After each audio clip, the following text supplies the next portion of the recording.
রাজনীতি করতে আসিনি ক্ষমতা দখলের জন্য, আমরা রাজনীতি করতে এসেছি জনগণের ক্ষমতা জনগণকে ফেরত দেবার জন্য। দেশবাসী, আজকে আমরা শুধু একটা নতুন রাজনৈতিক দল ঘোষণা করছি না, একটা নতুন রাজনৈতিক পথ চলা শুরু করছি। আমরা নতুন ধরনের রাজনীতি করতে এসেছি। বিগত বছরগুলোতে রাজনীতির অর্থ ছিল ক্ষমতার খেলা, জনগণের সাথে প্রতারণা, অনেক সময়ই স্বার্থের লেনদেন। আমরা সেই রাজনীতির অবসান চাই।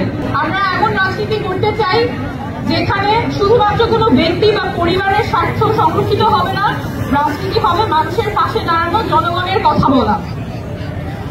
আমরা চাই এমন বাংলাদেশ গড়তে যেখানে মানুষ বলবে না যে সব দলই এক। কারণ আমরা রাজনীতি করতে আসিনি ক্ষমতা দখলের জন্য, আমরা রাজনীতি করতে এসেছি জনগণের ক্ষমতা জনগণকে ফেরত দেবার জন্য। আমরা এমন বাংলাদেশ চাই যেখানে যে